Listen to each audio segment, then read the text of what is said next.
আন্তর্জাতিক বিচার আদালতের আদেশ অমান্য করে গাজার রাফাতে নির্বিচারে বোমা হামলা চালাচ্ছে ইসরায়েলি বাহিনী।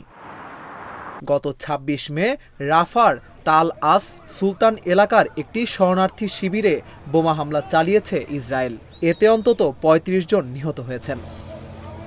কাতার ভিত্তিক সংবাদ মাধ্যম আল জাজিরা জানিয়েছে, নিরাপদ আশ্রয়ের খোঁজে ওই ক্যাম্পে আশ্রয় নিয়েছিলেন কয়েকশো বাস্তুচ্যুত ফিলিস্তিনি। সেখানে বোমা ফেলে অন্তত ৩৫ জনকে জীবন্ত পুড়িয়ে মেরেছে ইসরায়েলি বাহিনী। নিহতদের বেশিরভাগই নারী ও শিশু।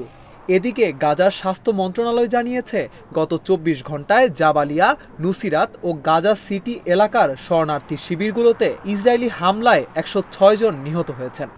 মার্কিন সম্প্রচার মাধ্যম CNN জানিয়েছে, কয়েক মাস পর ২৬ মে তেল আবিবে হামাসের রকেট হামলার পর রাফাতে বোমা হামলা চালায় ইসরায়েল। রাফার এমন একটি শরণার্থী শিবিরে হামলা চালানো হয়েছে যেটিকে ইসরায়েল নিরাপদ অঞ্চল হিসেবে ঘোষণা দিয়েছিল। এদিকে সামাজিক যোগাযোগ মাধ্যমে ছড়িয়ে পড়া ভিডিওতে দেখা গেছে, বোমার আঘাতে একটি তাঁবুতে বড় অগ্নিকাণ্ড ঘটেছে। গত ৭ মাসের বেশি সময় ধরে গাজায় অভিযান চালাচ্ছে ইসরায়েলি বাহিনী।